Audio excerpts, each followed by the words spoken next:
Ayo, hello, Fantastics. It's Mr. Clintastik, and I am back with a Strixhaven School of Mages limited review where I discuss the cards in relation to draft and sealed. So far, we've covered the monocolored spells, the multicolored spells, the artifacts, the colorless spells, and the MDFCs.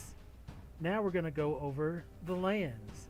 There's not many, so this is going to be pretty quick. Once we cover the lands, we're going to take a short break and come back and go over the Mystic Archive cards. And from what I understand, there's going to be a Mystic Archive card in each Strixhaven pack. From what I understand, it's the hidden section of the library that the school doesn't want the students to go in. So yeah, if you enjoy my content, please be sure to like, follow, and subscribe to help my channel grow in the future. And if you have any comments, please leave them in the comment section below. You can find my other videos on YouTube and Facebook, and you can also watch my VODs on Twitch. So let's jump right in.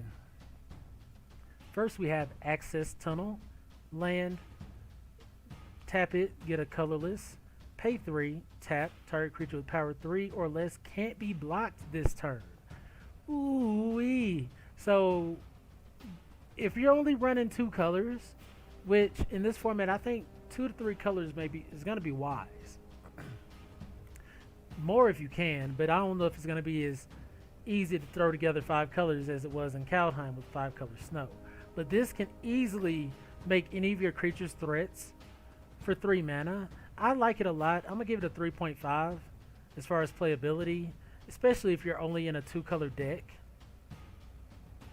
Next we have Archway Commons. ETB's tapped.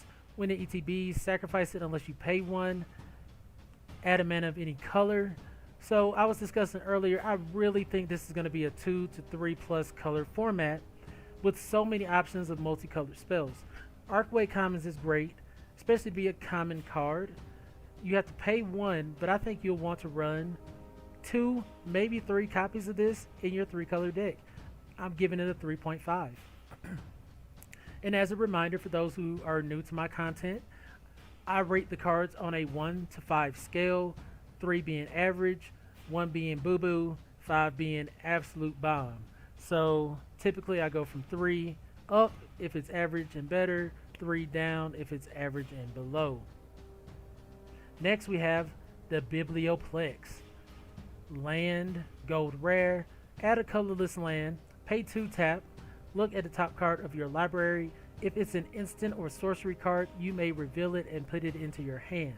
If you don't put the card into your hand, you may put it into your graveyard. Activate only if you have exactly 0 or 7 cards in hand.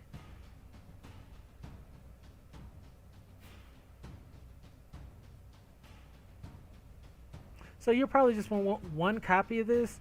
I'm going to give this a 2, right above playable. The fact that you have to have 0 or 7 cards in hand is pretty fishy and may not happen too often. I don't think it's totally unplayable, but it's not something I'm going to be looking at immediately. Next we have Frostboil Snarl. As Frostboil Snarl ETBs, you may reveal an island or mountain card from your hand.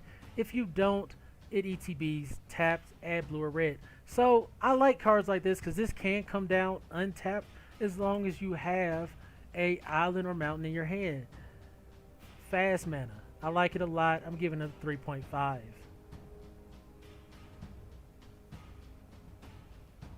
Same with Fury Column Snarl. It's the red-white version. As long as you reveal a mountain or plains, you can put this on the battlefield untapped. I'm giving it a 3.5. Next we have Hall of Oracles.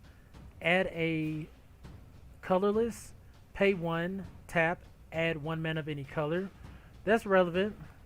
Tap, put a 1/1 counter on target creature. Activate only as a sorcery and only if you've cast an instant or sorcery spell this turn. I'm going to give this a 3. I like it. I don't like that you have to pay a mana every time you want to get a mana of any color. I'd rather sacrifice my mana coming in tapped for a turn and then being able to be any color for the rest of the game than having to pay an extra mana. But that's just me. I think this is totally playable. And you can potentially put 1/1 counters on your creatures. Might be a 3.25 card, but I think it really just depends on the format. I'm going to give it a 3 for now. Lorehold Campus. ETB's tapped. Add red or white. And you can pay 4, tap, scry 1. I'm going to give this a 3.25. It's a red or white land, and you can pay 4 to scry, which can be relevant. You might want to run 2 or 3 of these in your Boros deck if you're running 17 lands or so. And that scry ability late can really be valuable, especially on a land. Necro Blossom Snarl, a land. As it ETBs, you may reveal a swamp or forest from your hand. If you don't, it ETBs tapped. Gives yourself a green or black. So all of these abilities are going to definitely get 3.5, so just really good. Prismari Campus has the same ability as Lorehold Campus and Quandrix Campus and Silverquill Campus. They all give their respective colors. They all come in tapped and they all scry 1. And I'm giving them all the 3.25. I don't like that they come in tapped undeniably, but I do like that they offer both of their colors. And I like that late game that they can be used to scry. I think that's going to be very beneficial. And I like all the snarls too. I think all the snarls are 3.5s for their respective colors. Necro Blossom, Shine Shadow, Vine Glimmer. I think those are all really good, especially they can be fast lands just by revealing the appropriate land out of your hand. So I like having all these. I think, let's see, I really like Archway Commons. I think that's going to be really useful in this format. Boros looks to be really powerful, so I think Furycom Snarl and Lorehold Campus are going to be good picks for you for your Boros deck. I think Green Black is looking pretty good too. So this is probably where I'm going to start my basis for my archetype guide, is with the availability of lands. We got green blue, we got white black, we got red blue. Then we got pretty much every color we need. Yeah. So we're going to see. I'm going to have to start developing my archetype guide across the next couple days, where I'll be going over what decks I think will be best to try to construct in Limited. And yeah, and so this isn't the end of the set, even though we've wrapped up everything that you would think would be from Strixhaven. They are also releasing a set known as the Mystic Archives, a part of the library of Strixhaven, with old spells. So yeah, when we return, we'll be going over the Mystic Archive cards. I'll probably take a 5 to 10 minute break here. I've been talking for a couple hours trying to get these videos complete and uploaded.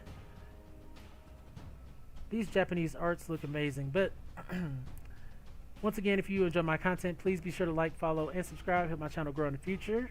Be sure to comment. And as always, you guys are fantastic. My name is Mr. Clintastik, and I'll return shortly.